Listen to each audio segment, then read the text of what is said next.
Viewers, আমি এখন অবস্থান করছি ঠাকুরগাঁয়ের সুগার মিলে। আখ থেকে কিভাবে চিনি বানানো যায় তার পুরো প্রসেস আজকে আমি আপনাদেরকে দেখানোর চেষ্টা করব। তাহলে চলুন, আমি এখন আপনাদেরকে আখ থেকে কিভাবে চিনি বানানো যায় তার পুরো প্রসেস ঘুরে ঘুরে দেখাবো।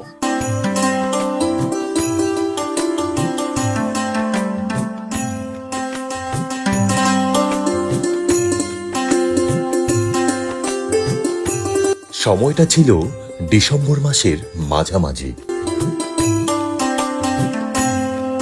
চারিদিকে কুয়াশা আর কনকনে শীত। মিলের প্রবেশ মুখে আখগুলো প্রথমে চেনের মাধ্যমে মেশিনে প্রবেশ করে। বিশাল ব্লেডগুলো একে একে কেটে ফেলে আখের কাঠ, যাতে রস বের করা সহজ হয়।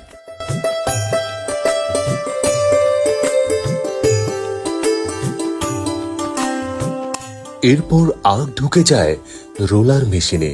প্রচন্ড চাপের মাধ্যমে বের হয় আখের মিষ্টি রস, আর একপাশে ফেলে দেওয়া হয় খোসা বা বেগাস, যা পরে ব্যবহার করা হয় বয়লারের জ্বালানি হিসেবে।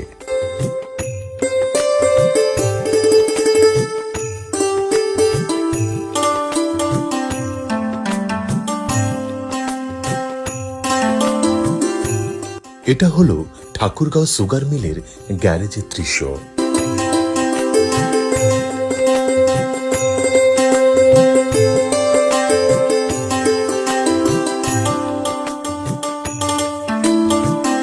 মিলের ভেতরে প্রবেশ করলেই শোনা যায় মেশিনের গর্জন।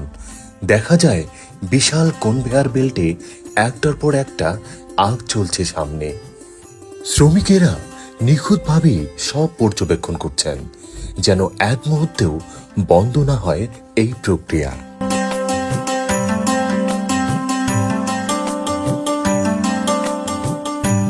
এখানে বয়লারের গায়ে জমে থাকা পোড়া কাদা ও ছাই পরিষ্কার করা হচ্ছে, যাতে ভেতরে তাপ চলাচল ঠিক থাকে।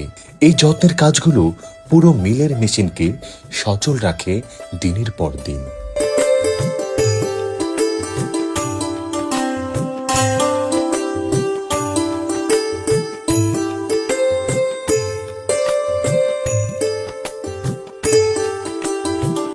চিনি তৈরির সময় থেকে নমুনা সংগ্রহ করা হয় পরীক্ষার জন্য।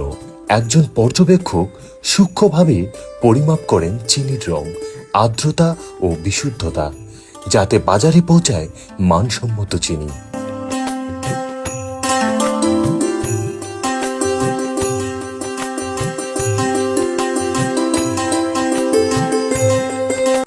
চিনি তৈরির সময় যখন আখের রস ঘন হয়ে ফুটতে থাকে, তখন তার একটি অংশে প্রাকৃতিকভাবে গ্লুকোজ ও ফ্রুক্টোজ তৈরি হয়।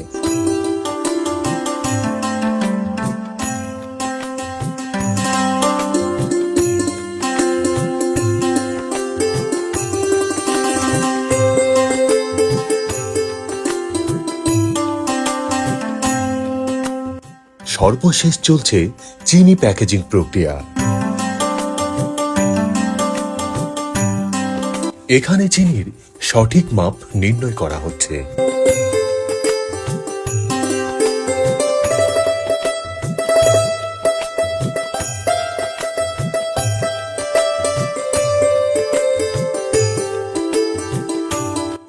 সর্বশেষ বস্তা ভর্তি চিনির মুখ সেলাই করা হচ্ছে, যা পরবর্তীতে বাজারজাতকরণ করা হবে।